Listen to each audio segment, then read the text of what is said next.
రేపు అమరాబాద్ మండలం మాచారంలో ఇందిరా సౌరగిరి జిల్లా వికాస పథకాన్ని ప్రారంభించనున్నారు సీఎం రేవంత్ రెడ్డి.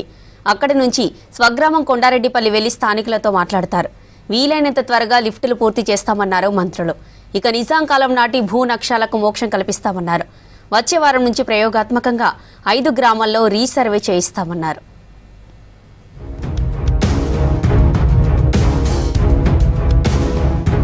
రేపు నాగర్ కర్నూలు జిల్లా అచ్చంపేట నియోజకవర్గం అమరాబాద్ మండలంలోని మాచారం గ్రామానికి వెళ్లనున్నారు సీఎం రేవంత్ రెడ్డి. రాష్ట్ర ప్రభుత్వం గిరిజనుల సంక్షేమానికి చేపట్టిన ఇందిరా సౌరగిరి జిల్లా వికాస పథకాన్ని ఇక్కడే ప్రారంభించనున్నారు.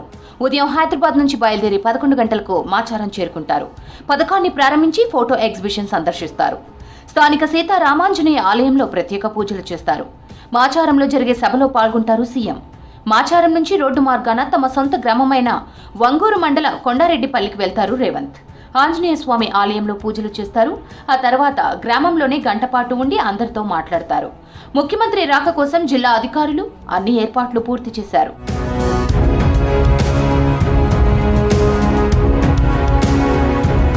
సూర్యాపేట జిల్లా పాలకవీడు మండలం బెట్టతండా దగ్గర నిర్మిస్తున్న లిఫ్ట్ పనులను పరిశీలించారు మంత్రి ఉత్తమ్ కుమార్ రెడ్డి. దాదాపు 33 కోట్లకు పైగా వ్యయంతో లిఫ్ట్ నిర్మాణం పనులు జరుగుతున్నాయని తెలిపారు మంత్రి ఉత్తమ్.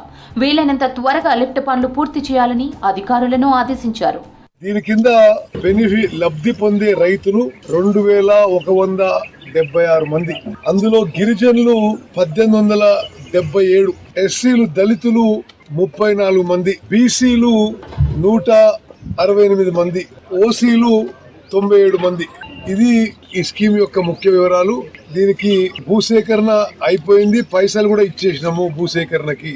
ఆగస్టు వరకు ఈ లిఫ్ట్ పూర్తి చేసి రాష్ట్రంలో తరతరాలుగా నిజాం కాలం నుంచి సర్వే చేయని లేదా సర్వే రికార్డుల్లో లేని 413 గ్రామాలు ఉన్నాయన్నారు మంత్రి పొంగులేటి శ్రీనివాసరెడ్డి. 10 ఏళ్ల బీఆర్ఎస్ ప్రభుత్వం ఈ సమస్యకు పరిష్కారం చూపలేదన్నారు. తమ ప్రభుత్వం ఈ పని చేపట్టిందని 413 గ్రామాల్లోని 5 విలేజ్ల్లో పైలట్ ప్రాజెక్టు నిర్వహించి దానిలో వచ్చే ఫీడ్ బ్యాక్ ను బట్టి మిగిలిన గ్రామాల్లో సర్వే చేపడతామన్నారు. మహబూబ్ నగర్, జగిత్యాల, ఖమ్మం, ములుగు, సంగారెడ్డి జిల్లాల్లోని ఒక్కో గ్రామాన్ని పైలట్ ప్రాజెక్టు కింద ఎంపిక చేసినట్లు తెలిపారు పొంగులేటి.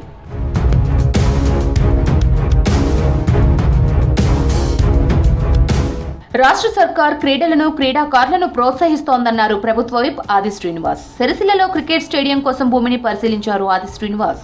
యువత విజ్ఞప్తితో 5 నుంచి 6 ఎకరాల క్రికెట్ స్థలం కోసం స్థల పరిశీలన చేశామన్నారు.